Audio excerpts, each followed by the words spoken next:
దేవుని ఘనమైన నామమునకు మహిమ ఘనత ప్రభావములు కలుగునుగాక. వీక్షిస్తున్న మీ అందరికీ ప్రభువైన యేసుక్రీస్తు నామములో శుభాభివందనాలు తెలియజేస్తున్నాం. ఈరోజు మన దేవుని వాగ్దానం 89వ దావీదు కీర్తన 24వ వచనం. నా నామమును బట్టి అతను కొమ్మును హెచ్చింపబడును. ప్రియమైనటువంటి దేవుని బిడ్డలారా, ఎవరైతే దేవుని నామమును ధరిస్తారో, ఆ నామమును గౌరవిస్తారో, ఆ నామమును కలిగి ఉంటారో, దేవుడు వారిని హెచ్చిస్తాను అని వాగ్దానం చేస్తున్నారు. నన్ను గనపరచు వారిని నేను గనపరుస్తాను అన్నాడు. చూడండి ప్రియమైనటువంటి దేవుని బిడ్డలారా, ఏలీ కుమారులు తప్పు చేస్తున్నా కూడా ఏలీ కుమారులను ఏలీ గద్దించకుండా వారు బాగుండాలని అతిశయంతో వారిని హెచ్చించాడు. దేవుని కంటే ఎక్కువగా ఏలీ తన కుమారులను ప్రేమించి గనపరిచాడు. కాబట్టి దేవుని ఉగ్రత వారి మీదకి రాగా తరతరాల వరకు ఏలీ కుటుంబంతో యుద్ధమే అని దేవుడు ప్రకటించుకున్నాడు.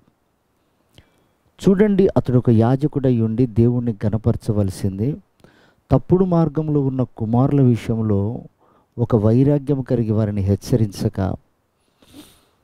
వారితో కలిసి తాను ఏకీభవించినందుకు ఏలీ కుటుంబము, ఏలీ కుమారులు సమస్తము నష్టపోయినట్లుగా బైబిల్ సెలవిస్తుంది. ఆయన నామం ఎవరైతే పెట్టబడతారో ఆయనను గనపరుస్తారు. చూడండి, అపోస్తులైన పేతురు, యోహాను దేవాలయమునకు ప్రార్థనా సమయంలో ఎక్కిపోయేటప్పుడు అక్కడ కుంటివాడు కూడా దేవాలయం దగ్గర కూర్చొని ఉంటాడు.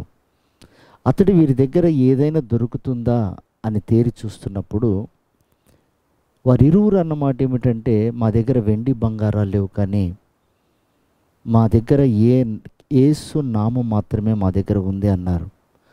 అప్పుడు ఆ నామములో ప్రార్థన చేసి నీవు లేచి నడువు అనగానే ఆ కుంటివాడు గంతులు వేసుకుంటూ లేచి వారితో కలిసి దేవాలయంలోనికి వెళ్ళాను అని బైబిల్ సెలవిస్తుంది. చూడండి, ఆ నామాన్ని వాళ్ళు గౌరవించారు. ఆ నామములో ఉన్న శక్తిని వారు అనుభవించారు, ఎదుటి వారికి ప్రకటించారు. అంతగా ఆ నామమును గనపరిచినందుకు అపోస్తులను దేవుడు అంతగా గనపరిచాడు. ప్రియమైన వారలారా, ఈ రోజున ఆయన నామం పెట్టబడినటువంటి జనాంగమైన మనము ఆయన నామం అన్యజనుల ఎదుట గనపరచబడాలి. అది సిగ్గుపరచకూడదు, అవమానపరచకూడదు. ఈ రోజున చూడండి, ఏలీ దైవ సేవకుడై ఉండి వారి కుమారులు తప్పు చేస్తుంటే హెచ్చరించలేదు కాబట్టి పతనమైపోయాడు. కానీ అపోస్తలుడైన పౌలు ఆ నామాన్ని గనపరిచి ఆశీర్వదించాడు కనుక అతడు దీవించబడ్డాడు, గనపరచబడ్డాడు. కనుక సంగమా, ఆ నామం పెట్టబడిన మన జీవితంలో ప్రభువుని మనం గనపరుస్తాం. ఆ గనుడి దగ్గర నుంచి దీవెనలు పొందుకొని ఆయన రాజ్యానికి మనం సిద్ధపడదాం. ప్రభు అట్టి కృప మనందరికీ దయచేయను గాక. ఆమేన్.